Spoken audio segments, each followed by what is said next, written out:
Do you know the process to purchase land or a plot, whether you're in Kenya or diaspora? So today this is the topic we are hitting, and we have an expert with us who is Wakili Peter Wanyoike, who's an expert in this area. Karibu sana Wakili. Asante, Shailan. So today we are trying to understand if we want to buy land. What are the documents that I'm supposed to be checking, and what are the processes that I'm supposed to follow? Thank you for that question. The process of purchasing land, many people know, some they don't.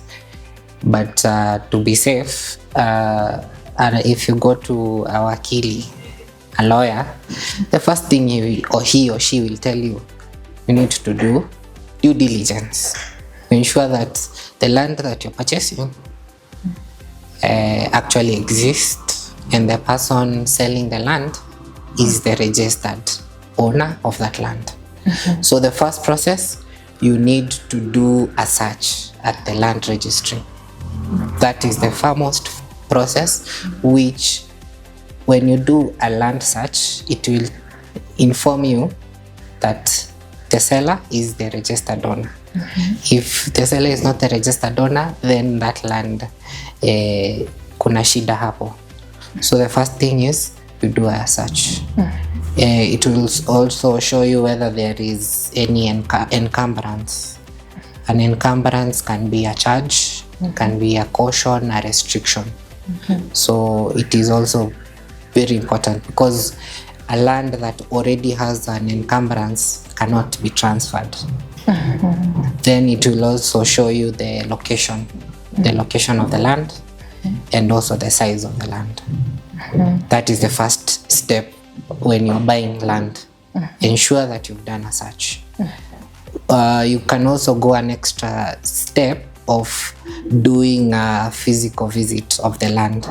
Now, when you do a physical visit, it is prudent, it is important you engage a surveyor, because a surveyor will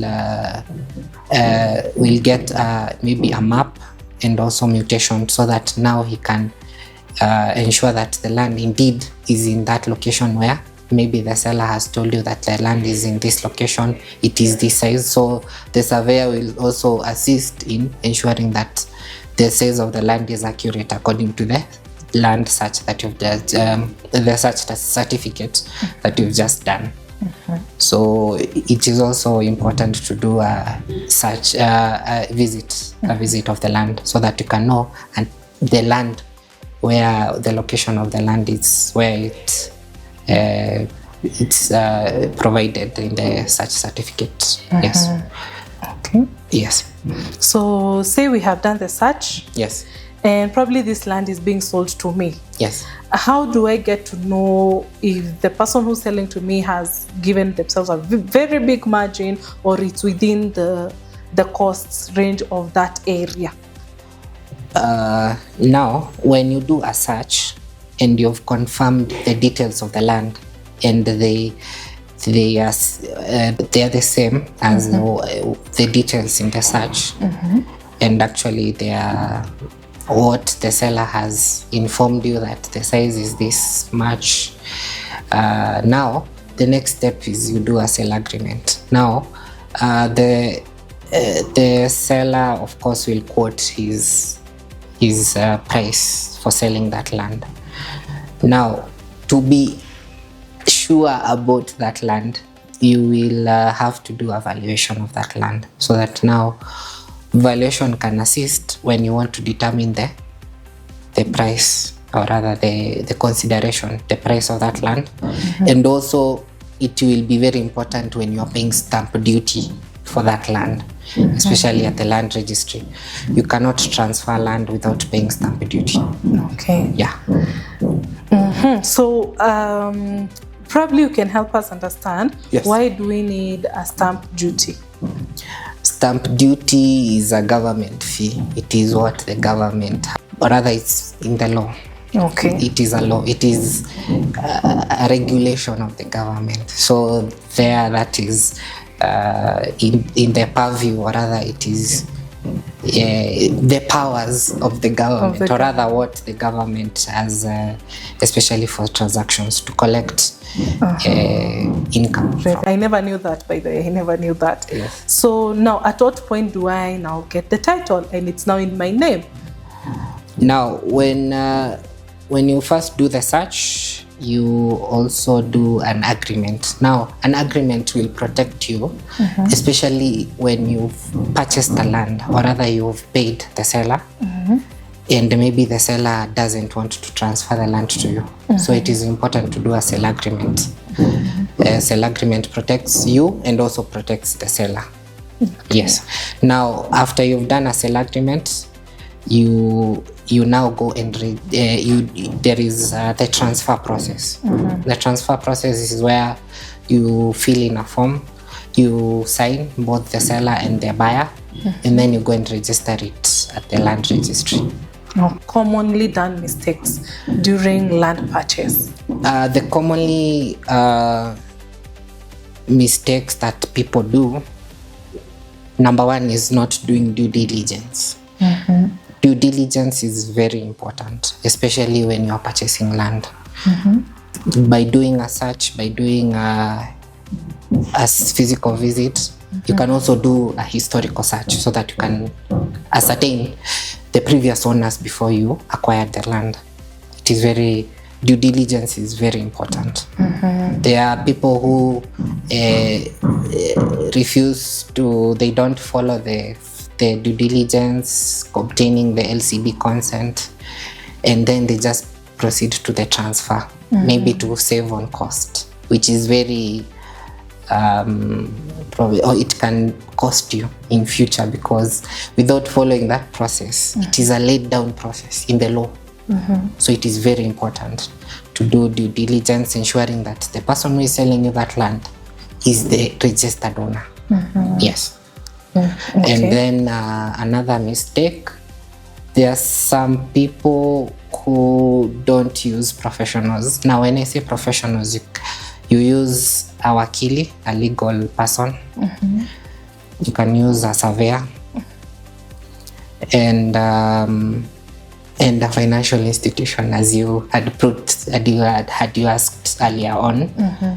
Without using professionals. So now you can use someone who's not a professional, who has not maybe carried out the land transaction before, or rather who is not allowed by law, or even a person who does it themselves. They don't know where to start, and they just decide that they want to save that cost. So they decide to do it themselves. And you find that you make a lot of mistakes because you need to understand the process of buying land before even you go and purchase land. So that is also another mistake. Mainly is also not following the procedure, the land process, from due diligence, obtaining consent, paying stamp duty, and also something else you need to do is right now the county government, the land that you purchase, there is a rate that the county government collects. So you need to also, rather that is on the obligation of the seller, to ensure that he has paid his rates. And once you've paid your rates, you get a rates clearance certificate. Yes, also that is also among the documents that you need to submit when you are registering a transfer of land. And for a seller, you also need to do a spousal consent. Another mistake is also not doing a spousal consent. That land, if at all, if it is a matrimonial without a spousal consent, the transaction becomes void. Inakataliwa from the word go, because for a matrimonial property, spousal consent is very important. Yes. And in alternative of a spousal consent, you do an affidavit saying that you are not married. Yes, it's among the requirements when you're purchasing land. Spousal consent is very, very important. And maybe I will give this as a last question. How do you know that now this land is actually a matrimonial land? To know whether something is matrimonial, you cannot know at the first instance. But it is a requirement that was introduced with the land laws that we have in this country. Okay. Yeah. So it is important. It is a requirement that is expected of someone who is buying land. Okay. Yeah. Now, it's up to us to see. It is up to you as a buyer to see which is the higher risk. Now, maybe you can tell us, Wakili, so that pia tuache kuogopa haya maneno, mambo ya survey, mambo ya valuation. How expensive is following the right process as compared to losing the money, the land money? Yes, I cannot say that it is cheap. It is expensive because it requires some costs. But it's better you do it right and not pay for it later than avoiding that cost. And later on, you use even much more costs to obtain that, or rather to fight for your interest in that land. So my advice is dependent on whether it is expensive. The most important thing is to follow the law. Yeah. Because in down the line, in future, or rather when there is an issue, it becomes even costlier. Because you need to defend your interest in that land. And some even lose that land, and you have paid for it. Yes. Okay. So it is best to just follow the procedure. The land, there is a procedure, there is a process of buying or purchasing land. Yeah. Which is in the law. Yes. So I want to believe we've had that, our viewers. And purchasing land or owning a part of Kenya or any other country is one of the proudest things most of us do have.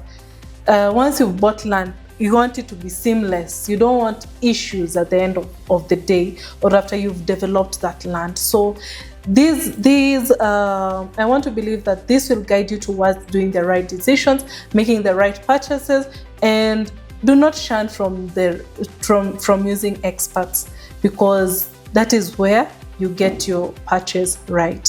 So with that much, see you next time.